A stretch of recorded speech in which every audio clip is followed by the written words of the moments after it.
Hi, welcome back, beautiful, beloved souls.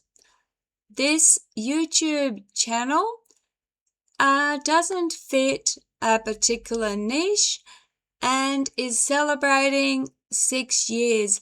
At the start, when I first had this channel, I was going through a grieving and it was just to take my mind off of it. But since then, it has grown into a channel, thanks to you guys, where I look at anything and everything of life or death through a lens. I won't go into any more of it than that. If you've followed me for a while, you'll know all about the channel. If you haven't, well, I don't fit any particular niche, and my name is Gem with a J, Gemstone, and I'm a psychic medium, and I'm also an author. And just like content, I've uploaded thousands of videos here. You will find that the 35 books plus that I have published on Amazon also reflect various content. So let's get on with it. So again, on this channel, you'll also find sometimes I do PowerPoints, but mainly commentaries. So I've just uploaded about games and villains and compared it to psychic, paranormal, and I normally don't do games. I don't talk about games. I don't upload games. So there's a first time for everything. I thought this is pretty fascinating. So welcome. We're doing Confronting the Villain in the Game. Why we love fighting monsters and fear them in real life. Why do gamers run towards monsters, but real-life villains make us freeze, panic, or turn away? In games, we seek out the dragon, the demon, the final boss. In life, we avoid anything that smells like threat, darkness, or confrontation. Yet, symbolically, they are built from the same ingredients.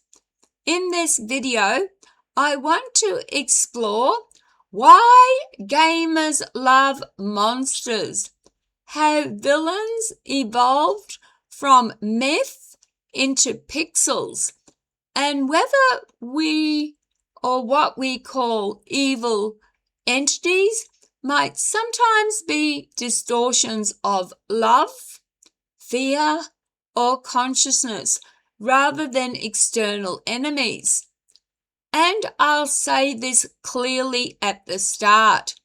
As a psychic and medium, I do not deny paranormal reality. I've encountered spirits, residue hauntings, shadow forms, the Fae, extraterrestrial intelligence, and things that defy classification. This is not dismissal. This is discernment. Why gamers love fighting monsters? Gamers are not drawn to violence. They are drawn to agency. In games, the rules are known. In games, the threat is visible. In games, the player has tools. In games, death has meaning, not finality. The monster is not personal. It doesn't judge you. It doesn't whisper doubts at 3 a.m. It stands there and says, "If you're strong enough, face me." This is ancient. Before consoles, humans told stories of dragons, demons, tricksters, and underworld guardians. They weren't random horrors. They were threshold beings. You didn't fight them to destroy them. You fought them to pass through. The villain archetype across game and myth. So, let's decode the villain. Across games and mythology, villains often share traits. They are corrupted guardians. They once protectors, kings, gods, or heroes. They are frozen in obsession, rage, or grief. They hoard power, time, or souls. Think of the fallen angel, the corrupted king, the AI, the artificial intelligence that wanted to protect humanity, the God that could not let go. In psychological terms, this is the shadow.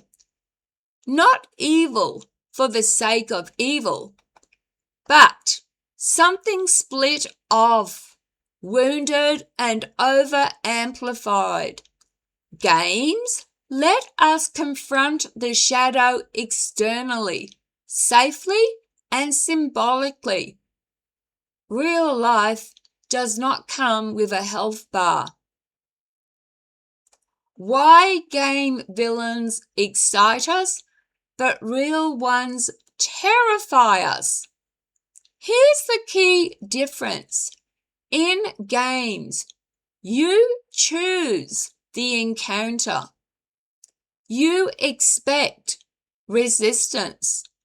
You know the monster isn't you. In life, villains appear unexpectedly. They mirror our fears. They activate survival responses. They blur internal and external threat.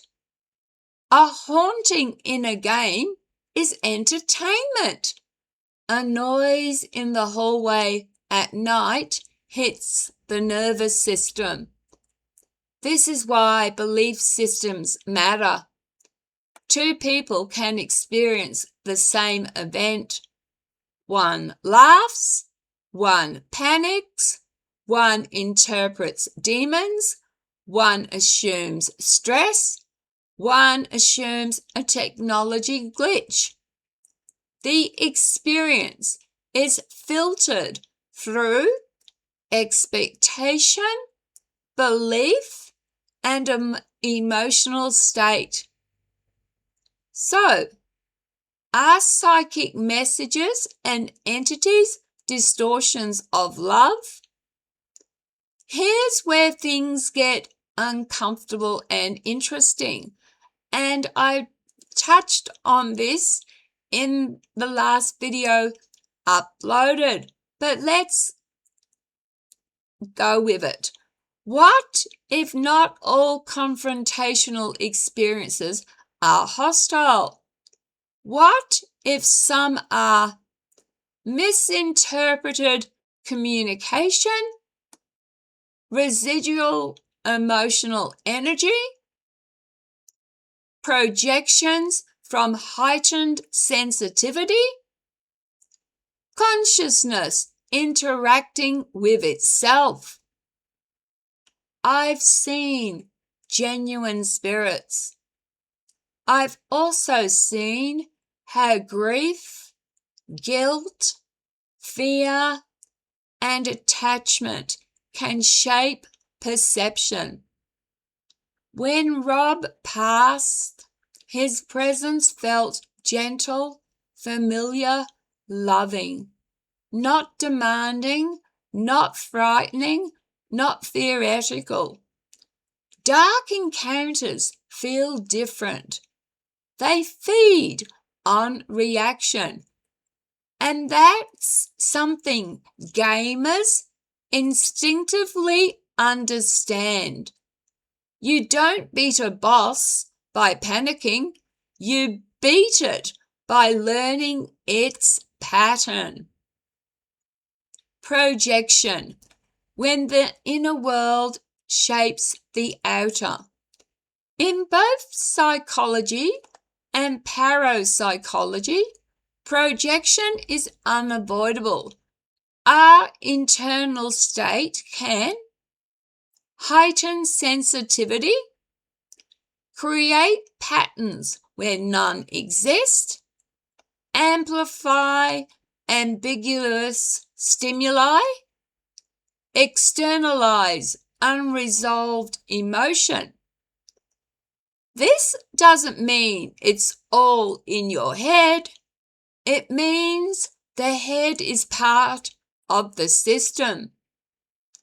Young people, creatives, gamers, sensitives often experience more phenomena because their nervous systems are alert, their imagination is active, their emotional bandwidth is wide. That's not weakness, that's signal strength. But without grounding, the signal can distort. In closing, noisy ghosts or upset nervous systems. So, maybe there are no noisy ghosts rattling cupboards for attention.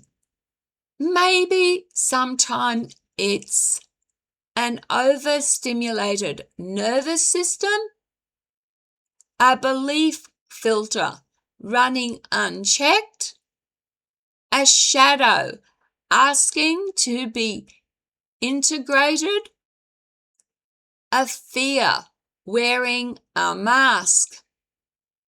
And sometimes, yes, it's genuinely something else. Discernment isn't denial. Courage isn't fearlessness. And love doesn't disappear just because it looks strange. Gamers already know this. Every villain is a lesson. Every boss guards a threshold. And the real victory is not destruction. It's understanding what you're facing. Thank you, beloved souls. Please, please drop a respectful comment. Please cherish every moment.